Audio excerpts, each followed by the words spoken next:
Daddy, Daddy.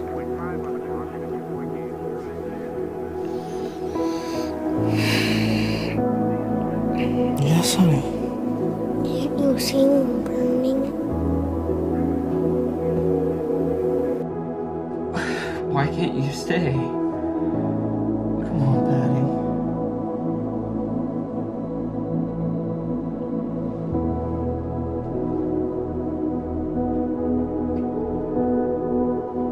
I can't beat it.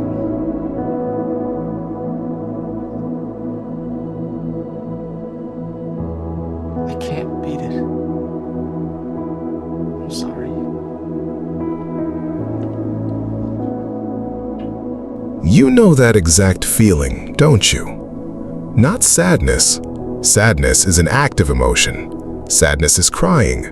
Sadness is anger. This isn't that. This is something heavier. This is a quiet, bone-deep exhaustion. It's the feeling of staring at the ceiling at 2 a.m. and realizing that the concept of tomorrow doesn't feel like an opportunity anymore. It feels like a threat. It feels like a mountain you are simply too tired to climb. And right now, if you clicked on this video, there is a very high chance you are sitting at the bottom of that mountain, wondering if it's finally time to just stop. You don't necessarily want to die, you just want the pain to stop. You want to pause the game. You want to go to sleep and not have to participate in the overwhelming, crushing machinery of being alive for a while. But society doesn't give you a pause button. It gives you alarm clocks. It gives you bills and responsibilities and people who need you to be okay when you are fundamentally not okay. If you are in that place right now, if you are running on less than 0% battery and you don't know how you are going to survive the next 24 hours, I need you to listen to me very carefully.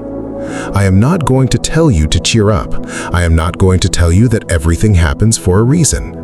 I am going to tell you the psychological truth about what is happening in your brain right now, and I'm going to show you exactly how to survive it. When you reach the point where you don't want tomorrow, you usually think there is something deeply inherently broken inside of you. You think you are uniquely defective. But psychologically, your brain is actually doing exactly what it was evolved to do. When a computer's CPU is overloaded with too many tasks, it freezes to prevent a total meltdown. When a human body experiences too much physical trauma, it goes into shock to numb the pain. Your mind is doing the exact same thing. You have been carrying a psychological load that is too heavy for too long. Maybe it was a massive trauma, or maybe it was just the slow, invisible accumulation of 1,000 tiny cuts. Years of pretending to be fine, years of masking, years of giving energy to people who never gave it back. Eventually, your brain looks at the emotional spreadsheet and says, "We are bankrupt. We cannot afford to process another day." So it initiates a shutdown sequence. It turns off your joy. It turns off your motivation. It turns off your ability to picture a happy future. It unplugs the wires to protect you from feeling any more pain. You aren't crazy. You aren't weak. You are just a human being whose nervous system is trying to survive a psychological burning building by shutting the doors. But here's the trap. When your brain goes into this survival shutdown, it creates a terrifying cognitive distortion. It destroys your perception of time. Think about it. When you feel this low, when you think about living, what do you actually picture? You picture the next 50 years. You picture having to work a job you hate for decades. You picture having to fix your broken relationships. You picture having to heal all your trauma, get in shape, find a purpose, and somehow become this glowing, perfect version of yourself. You take the weight of your entire remaining lifespan and you try to carry it all right now, today. No wonder you would want to give up. Anyone would be crushed by that. So here's the first rule of surviving when you don't want tomorrow. You fire the future. You do not have to figure out the rest of your life today. You do not have to figure out next year. You don't even have to figure out next month. When you're in the dark, the only thing you're responsible for is the next breath, and then the next step. We are going to lower the bar for existence so close to the floor that you can trip over it. You don't need a grand purpose to stay alive. Society lies to you and tells you that you need to be changing the world, or passionately in love, or wildly successful to justify your existence. You don't. Sometimes the most triumphant, heroic thing a human being can do in a day is simply refuse to die. That's it. That is enough. If you did nothing today but breathe in and breathe out, you won. You defeated the void for another 24 hours. And because we are lowering the bar, we are going to change the reasons why you stay. When you are suicidal, trying to stay alive for your family or your potential is often too heavy. It comes with guilt. It comes with pressure. So forget the big reasons. We are going to survive on micro reasons. You are going to stay alive because your favorite show has a new season coming out in 3 months, and you need to know how it ends. You are going to stay alive because the weather is supposed to be crisp on Thursday, and you want to feel the cold air on your face one more time. You are going to stay alive because there is a stray cat on your street, and if you aren't here, who is going to look at it?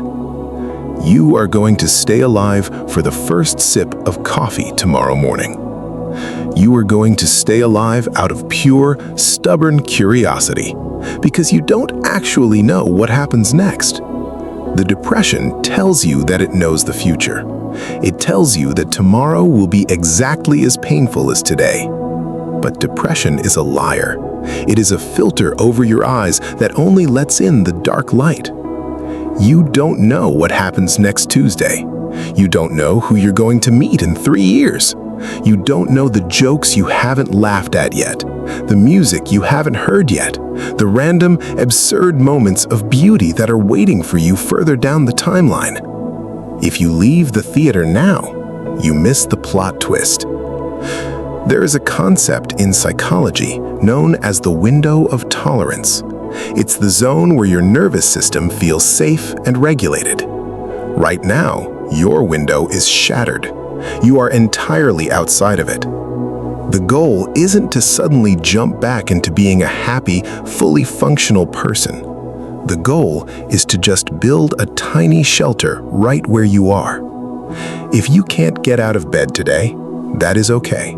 Forgive yourself for being in bed. If you can't shower, just wash your face.